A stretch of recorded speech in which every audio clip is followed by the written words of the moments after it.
Latitude Media, podcast at the frontier of climate technology. I'm Shayle, and this is Catalyst. In that last round of investment, it was generally large platforms. It was all communications infrastructure and hardware. I don't think the original investments played out, but I think that is exactly why AI is interesting in the sector right now. You know, low-cost solutions with high ROIs is what the name of the game in the sector is now.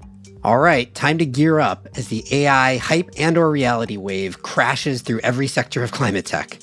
This week, utilities.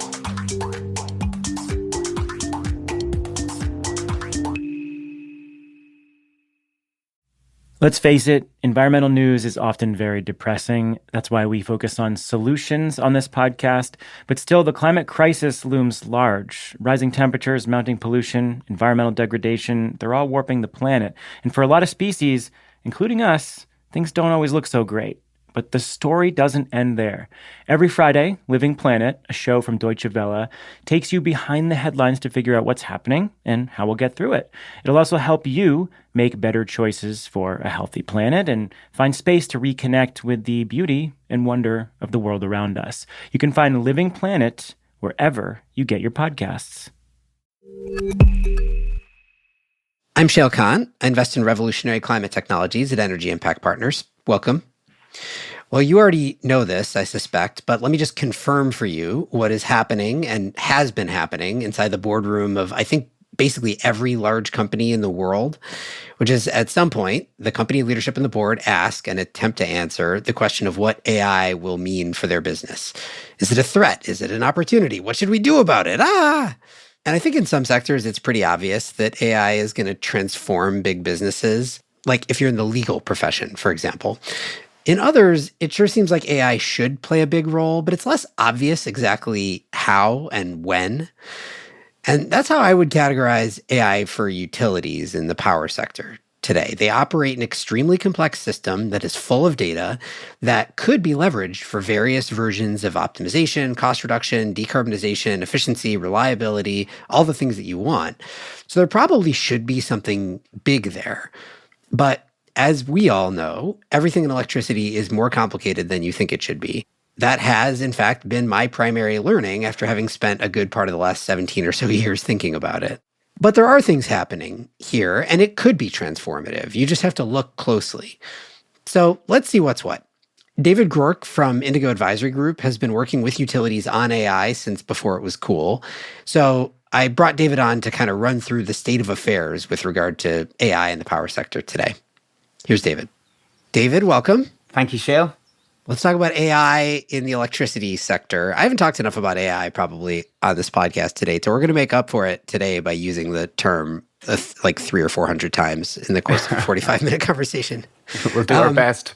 Yeah. I mean, it's a topic that everybody is talking about in every sector. So let's start with like why this one, and maybe talk a little bit also about why maybe not this one. But starting with why this one, like why is the electricity sector, or electricity and gas, I suppose, the world of utilities, like why is it an especially interesting one with regard to the possibility of new applications using AI? It's a good question. And it really is kind of the biggest question that, folks ask is how does AI apply to the electricity sector? It's maybe not something you equate immediately, right? But I think the thing to say, Shayle, is that there's been a ton of investment, right, in IT infrastructure and OT infrastructure. And, all of these smart meters, we're at over 70% smart meters in the US. There's all this, digital infrastructure. And this is from years of vendors and rate cases and so on. So there's an appetite right now to kind of, prove out some of those promises from over the years and utilize all of this data and whatnot. So I think that's interesting. I think what's more interesting is the actual problems that AI is trying to solve in the sector. If you kind of stand back and you look at, what the power sector is trying to do and take a leading role in decarbonization, and you think, right, well, if AI is supposedly is a set of computational processes that can perform a task at human intelligence. I mean, the scope is actually enormous in that regard. So AI has been put to use on various parts of the grid across the whole value chain. There's a whole set of use cases, but primarily it's been pointed at, a set of problems. And it's using all of that data that's been kind of gathered over the last number of years. And, when we look at use cases, they generally relate to top line issues in the sector. And that's where the activity is. So I definitely want to run through some actual use cases because I think that's often the thing that's lacking in these conversations. But before we get to it, I do think there's an interesting point in there, which is like you and I together lived the world of smart grid, 10, 15 years ago, whatever that was. And that was pre this AI wave. We were talking about quote unquote AI a little bit at the time, but I don't think we meant the same thing that we mean today. And yet we were doing all of these quote smart grid investments nonetheless. Is there a case to be made that like all those investments, as you said, smart meters at 70% penetration now, all the IT and OT infrastructure, all the DER management systems, all these different things that got implemented to varying degrees, that it turns out now we have the capability to leverage them where we didn't before, or at least leverage them better where we didn't before? Or is it more like, actually, we're using them for exactly the things that we were intending to use them for, and now it just happens we have a new set of tools that we could do more with? It's a really good question, right? I think the short answer is that a lot of the promises of, let's say, the first wave of digital infrastructure didn't really prove out in the US, right? I mean, just the cost of infrastructure needed to deliver power is nearly equal to the cost of generating power itself, right? Right. If the point was to reduce T&D costs, we've failed. We failed. And not only that, OPEX costs are up about, 14% a year. And there's been a host of other challenges that the sector is going through. But I think this proving ground is a long time coming. What's happened, though, I think, is that AI has been doing, press ups in the background, right? And that's the interesting thing, right? So algorithms have got better, right? They can do more tasks. They're more efficient. We have all that training data, right? That first round of investment, and that's like multimodal data, right? It's energy, electrical, customer, weather, and gases, visual, text, a whole host of data. So that training data, those advances in the algorithms, and I think the solution costs decline, where vendors can leverage open source tools like TensorFlow or PyTorch and develop applications kind of quickly. I think the cost to innovate has come down. Whereas, let's say, in that last round of investment, it was generally large platforms. It was all communications infrastructure and hardware.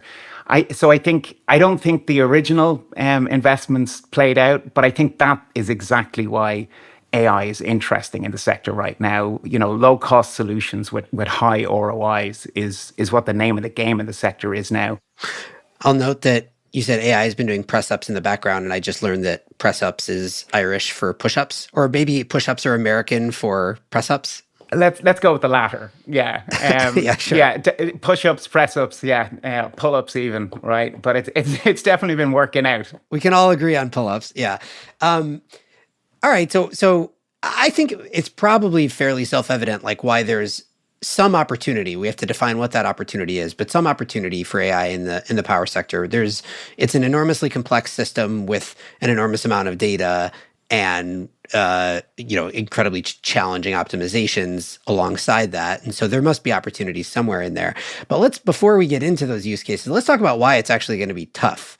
And in some ways, why that first wave, as you said, hasn't played out as expected. Like, why is the electricity sector a hard one? Why is it not the first sector? Like, there are lots of sectors wherein AI is completely transformative already today.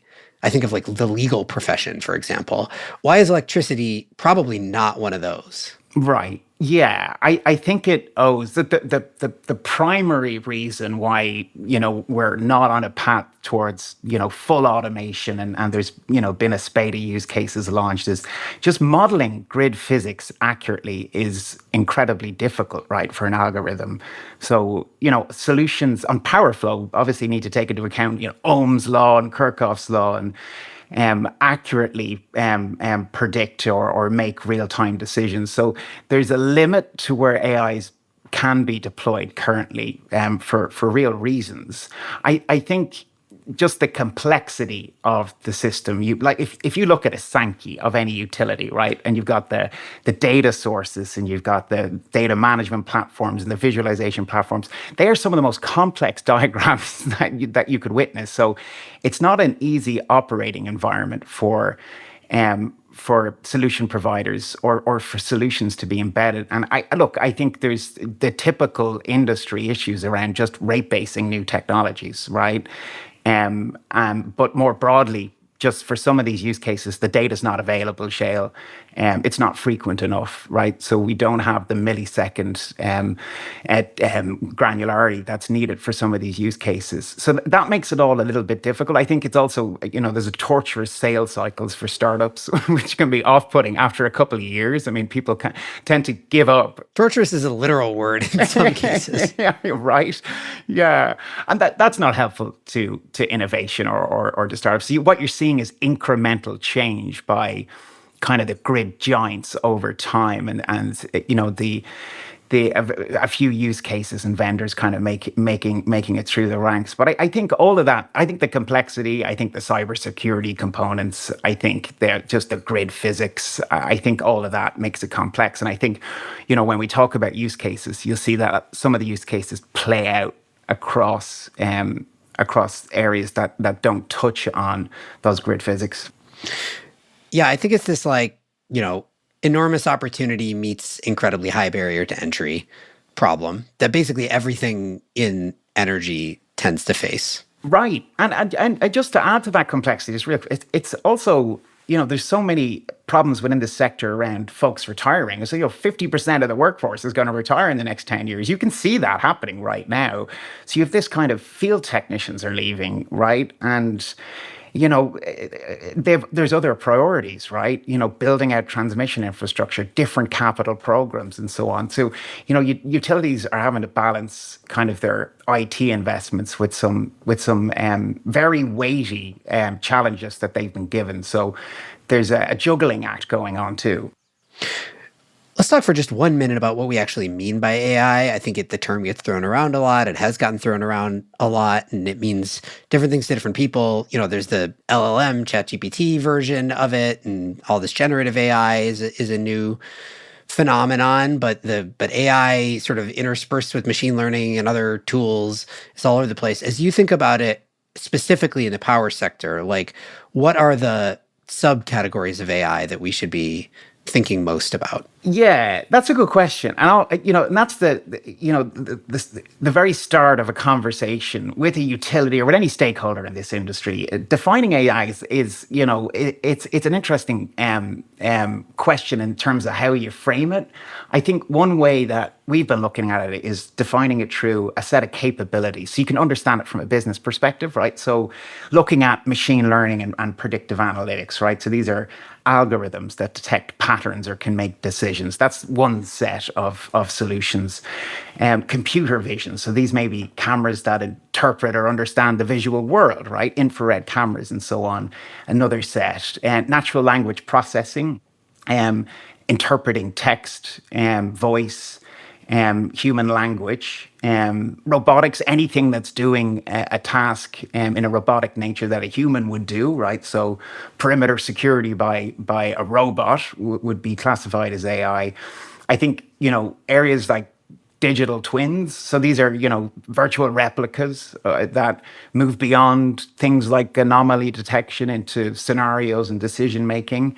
You mentioned LLMs. We're seeing some application of LLMs across the industry, but usually at the enterprise level, around regulatory documents, around generating text or guidance, less on the actual power sector side of the operation itself. I think we look at distributed AI, Shayle, which is, embedding that intelligence at the edge. So in the sector, remote substations that mightn't have strong communications with HQ, that's a big component. I think there's less mature parts of AI in the sector too, right? There's there's an emerging area, I think, that the sector is really interested in, called explainable AI, which is explaining how a decision was made. I think that's really important from a regulatory perspective as we move towards automation. But really, it's just a set of capabilities. And these capabilities are embedded in existing applications, right? They're in new applications. And these are the things that have been doing the pull-ups, Shayle, right? These have got better, they've got cheaper, utilities have got more comfortable with them, and vendors are using them more and more.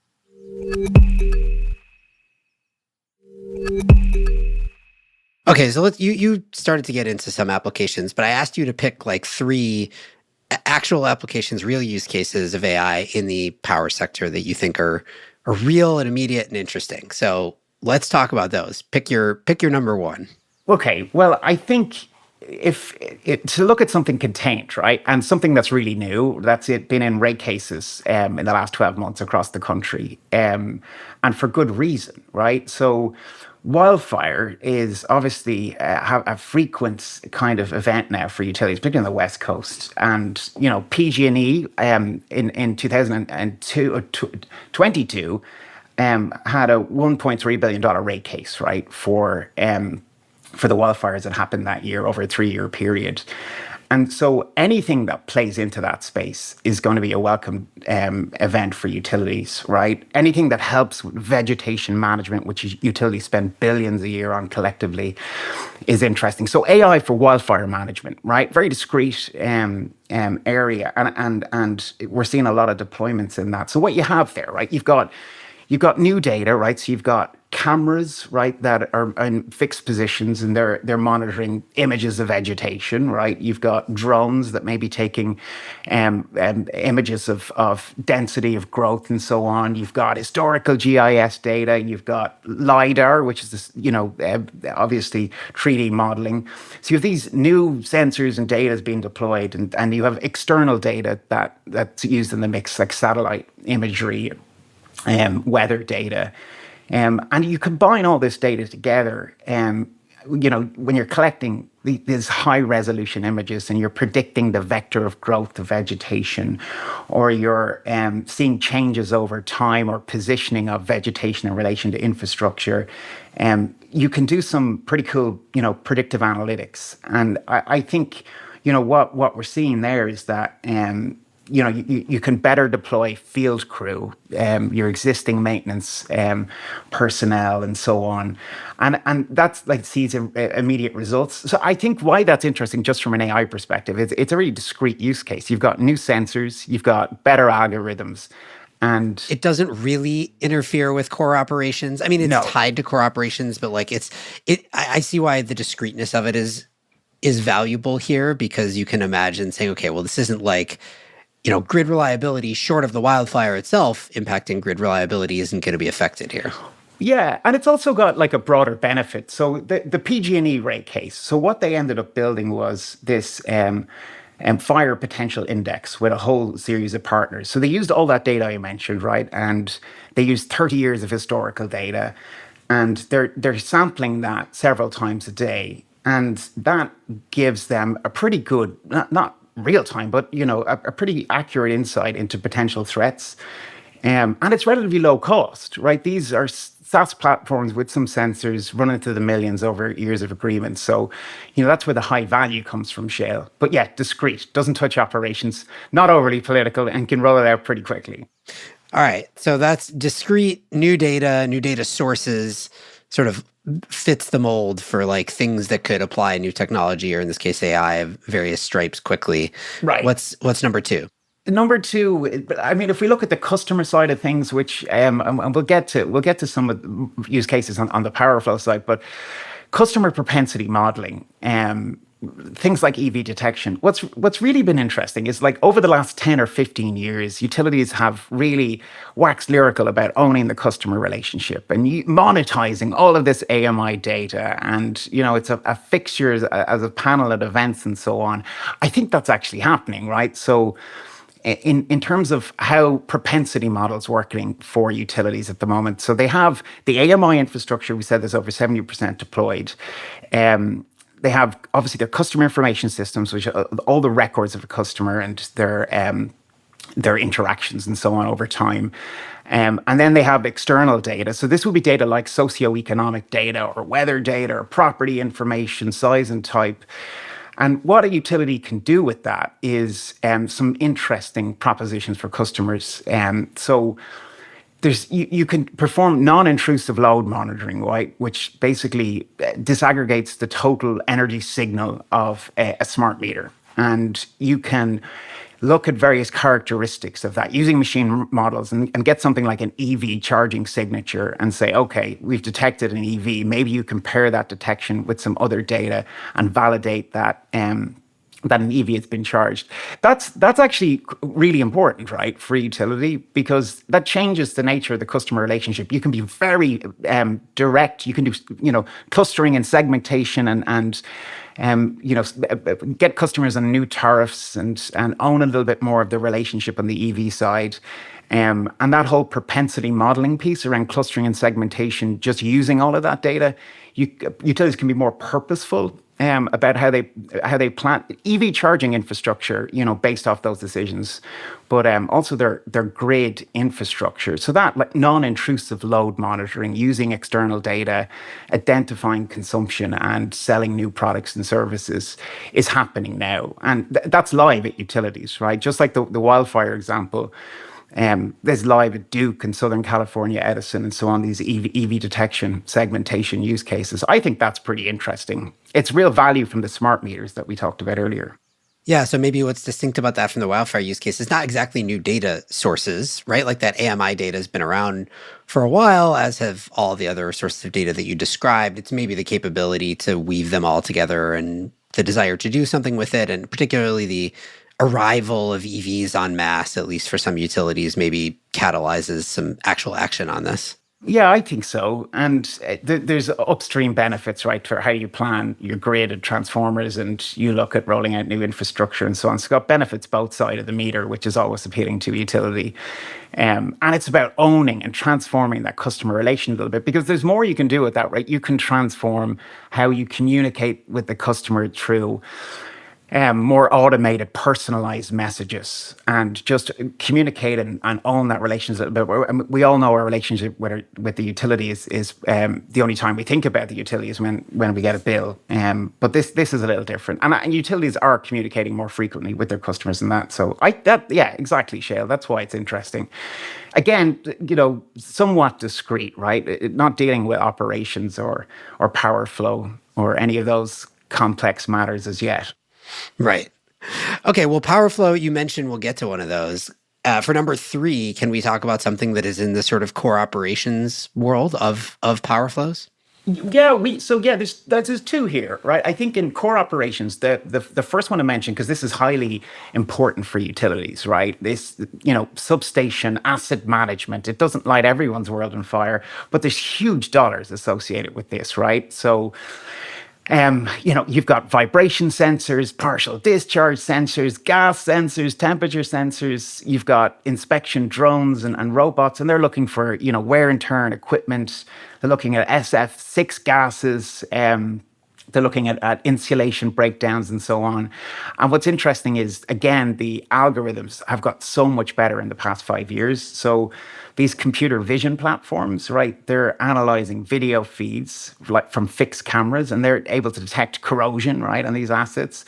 The machine learning platforms, which can be built on some of these open source tools and then made proprietary, are able to look at some predictive maintenance strategies, build it into existing digital twin software where you're moving beyond anomaly detection into digital replicas and scenarios and so on.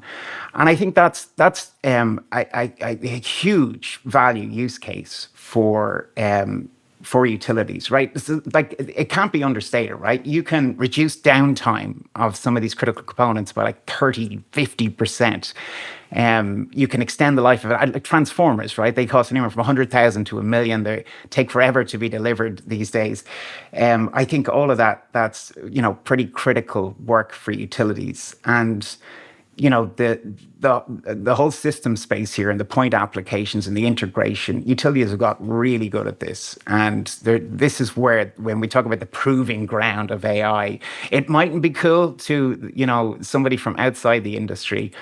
But I think those types of use cases are pretty interesting, particularly at the substation level.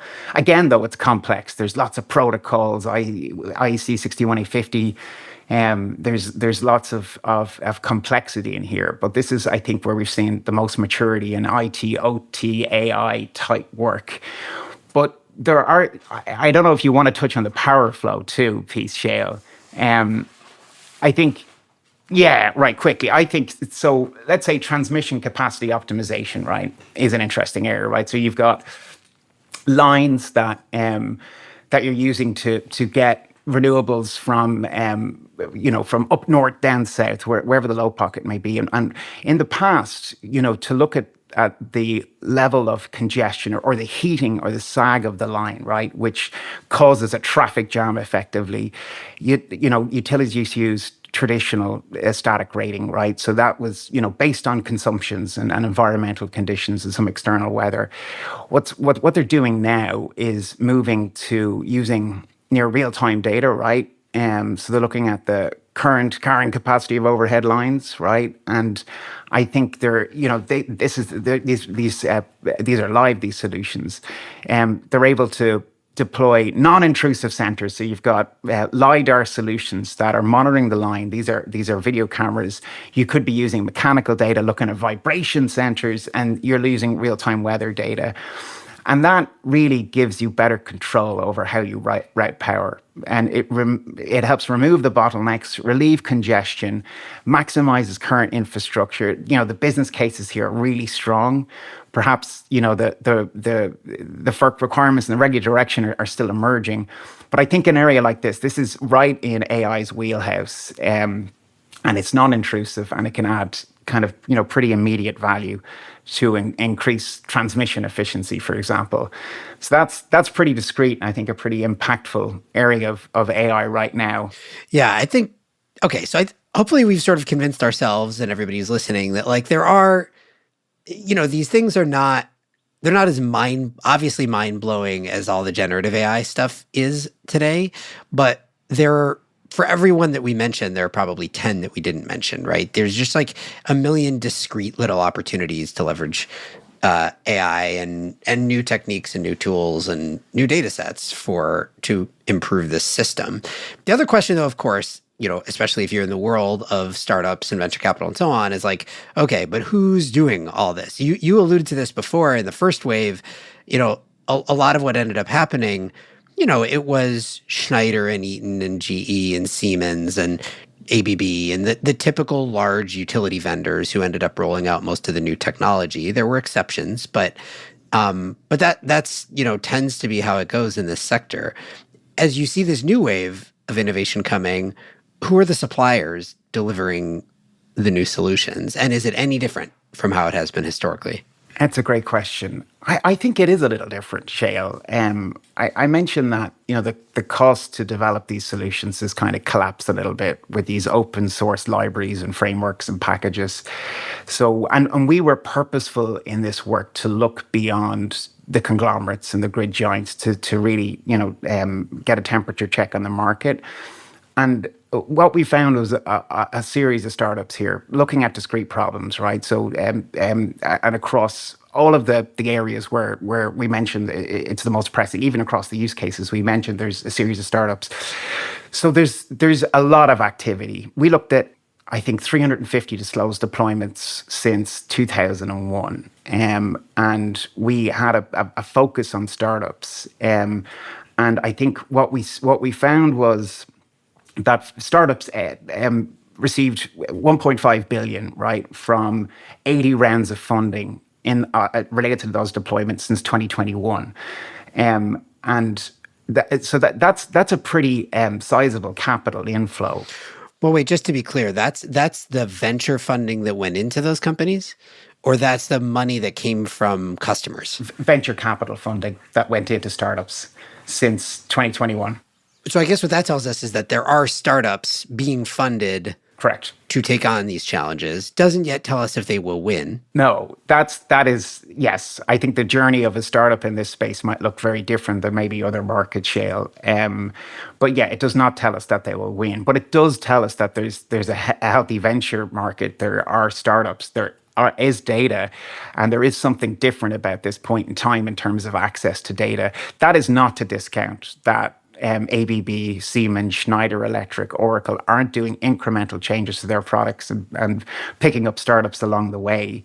I think what's more interesting is where the startups are occurring, and they are more so on the grid edge. I think most of the startups we found were playing in the DER integration space or EV charging management place. We saw some startups in the enterprise type of use case space, even looking at regulatory documents with LLMs, for example. As you go down the list from the grid edge and the customer into core utility operations, that becomes more grid giant focused. Around fault and outage management detection and so on. But, where there's change or urgency for solutions, there's markets being created. They're typically organized around traditional utility imperatives, Shayle. That's what we found. I can't say that there's an enormous new market emerging because of AI. As a result, I think AI is kind of riding the wave within the sector. Obviously, you need policy changes and business model changes and whatnot for complete reinvention in the sector. But there's quite a few startups, and the deployments we looked at, there's successful use cases that are scaling across the US.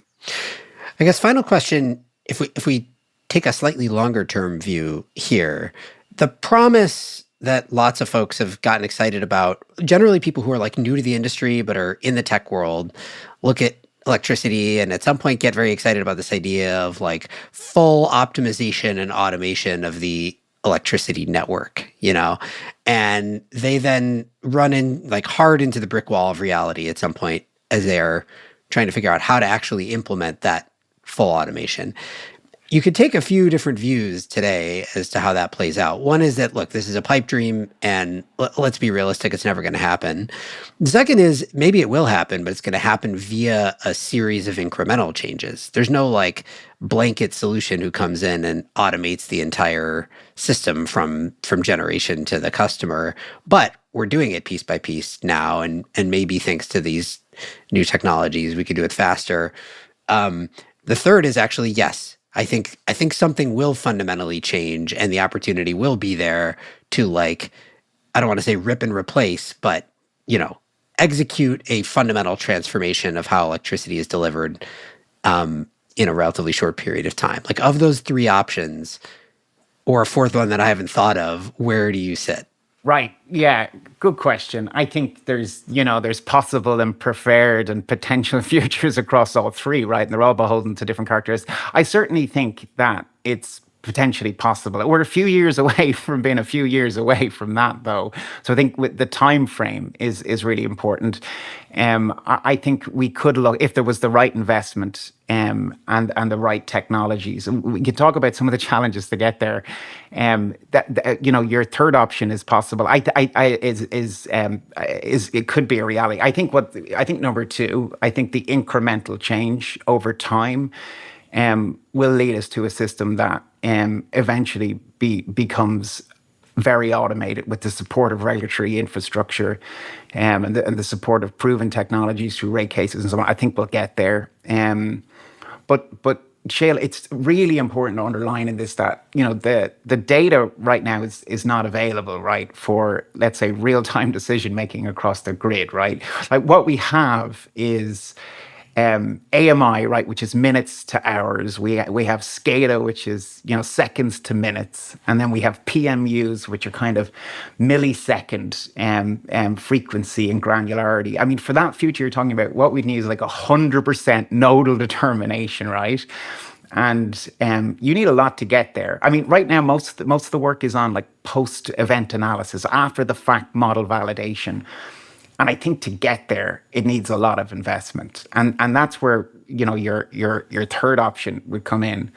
And I think the things that need to happen there are quite large in terms of deploying PMUs and having better interaction between the digital and physical layer of the grid, taking into account Ohm's law, as we said. And I think that regulatory innovation, I think even communications infrastructure would need to greatly increase along with those PMU deployments. I think we talked about explainable AI. I think AI would have to explain how a decision was made to a regulator. It couldn't be fully automated.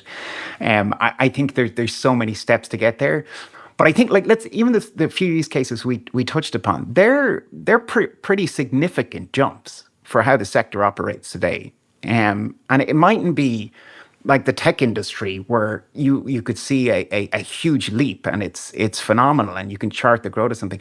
I don't think that discounts from the level of transformation that's actually happening right now. It mightn't be, front page news at Fast Company though, but it's still interesting. But yeah, I'm going to stick with my answer being the second incremental change. I think Shayle is where we'll end up. It's probably the obvious answer. But it would be interesting if a few years from now, something really turns over. David, thank you so much for doing this. Really appreciate the time. Yeah, of course. Great. Thanks, Shayle. David Groark is the managing director at Indigo Advisory Group. This show is a production of Latitude Media. You can head over to latitudemedia.com for links to today's topics. Latitude is supported by Prelude Ventures. Prelude backs visionaries accelerating climate innovation that will reshape the global economy for the betterment of people and planet. Learn more at preludeventures.com. This episode was produced by Daniel Waldorf, mixing by Roy Campanella and Sean Marquand, theme song by Sean Marquand. I'm Shayle Khan, and this is Catalyst.